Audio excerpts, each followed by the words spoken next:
People like to listen to water. There's a lot of blind folks that I've asked, like, what are your favorite sounds? And people say water, because it's repetitive, but it's never the same. It's this rhythmic, pattern, but it's kind of random, and it often just, it chills people out.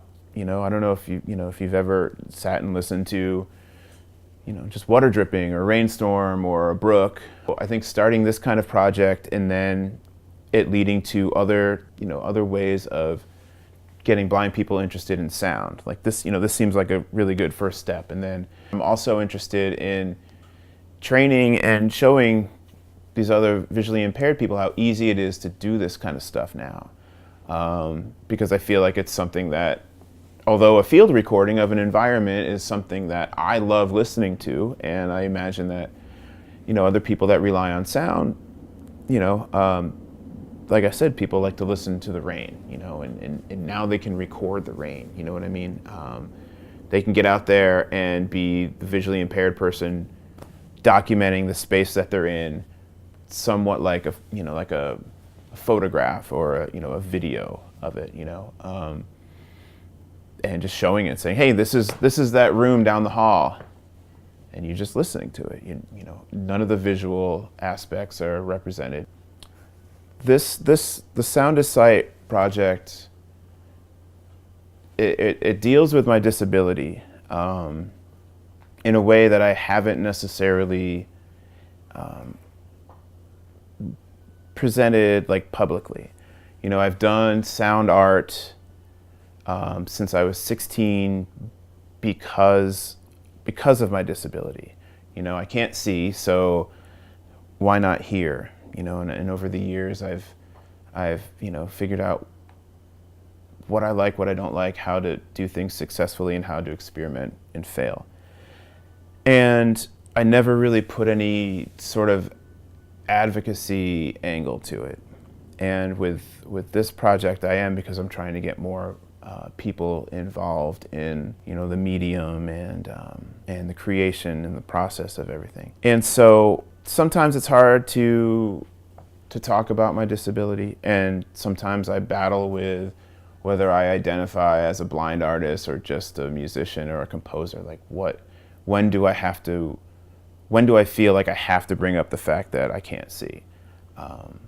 With this project, it's a very important one. With my band, or some of the music that I do, and like the sound effects library that I'm working on putting together, I don't need to tell anybody any of that, So when I do bring it up, sometimes it's if I feel like it's not important and I don't want it to take away, I don't want it to be the huge focus, then sometimes I just feel like an imposter, where I'm just like, did I get to this point and have this kind of success because I told somebody I couldn't see and I'm a gimmick or a novelty? You know what I mean? Like I've felt that way. I don't know if people see me like that, but I do feel sometimes that being treated differently, like people walking on eggshells around me.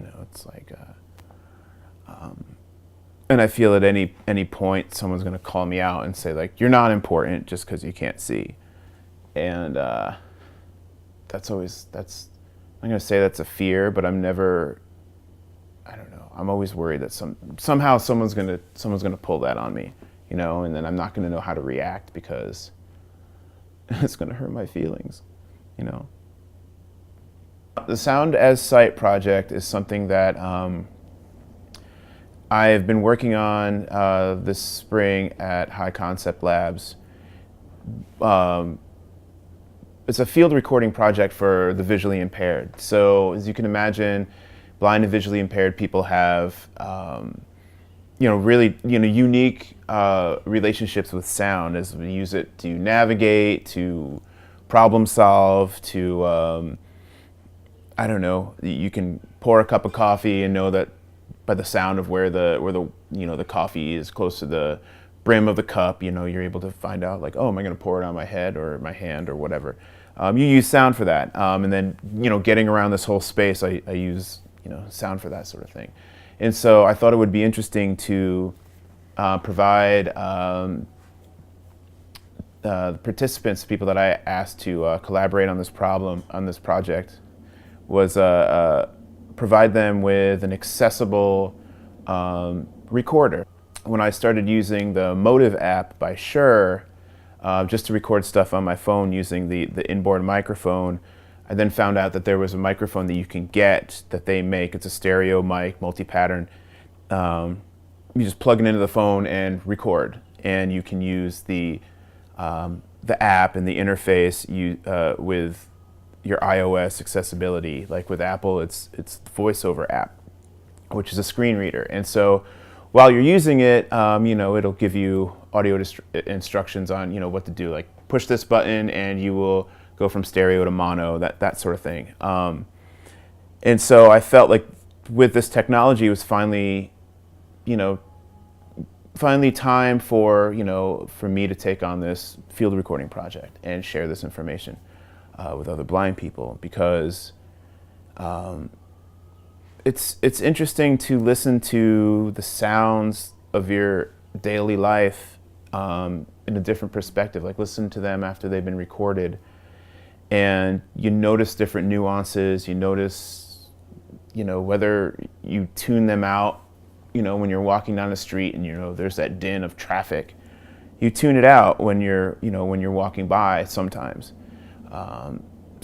you are focusing in on it very detailed because you need to cross the street and you need to know, if it's safe or not. But if you make these kind of recordings and then you sit and listen to them after the fact, you start to think more critically about what you're listening to, and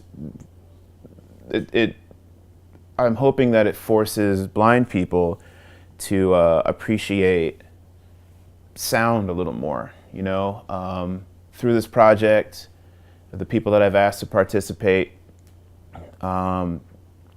giving them whatever they want to record. I want them to record sounds that they love, sounds that they just hear every day, part of their routine, or sounds that they absolutely hate or fear or get on their nerves. Just to think about them and then present them to maybe a sighted audience, and with an explanation as to why you chose to do these sounds. Like, why did I record that that awful jackhammer outside my window? Pick out the frequencies and of maybe the little nuances of the sound that you love about it, and you don't necessarily need to take the recording and enhance it or process it at all to bring out what it is that you like about it. So say you love the way your dog howls, and you get your dog to go, "Ooh," like that sort of thing, and you record them, and then their collar, their tags are jangly and stuff like that, and you want to get less of that sort of thing, but you want to be able to bring out the character and the color of the sound and everything like that. Then you take it into the studio and you use equalizers and other things like that. Like for the train, if you want to bring out the fear in the train, then you can enhance like some of the frequencies that you may be hearing differently than somebody else whose ears are not trained to use for navigation as much as yours are. So you can intensify it somehow, or you can kind of subdue it.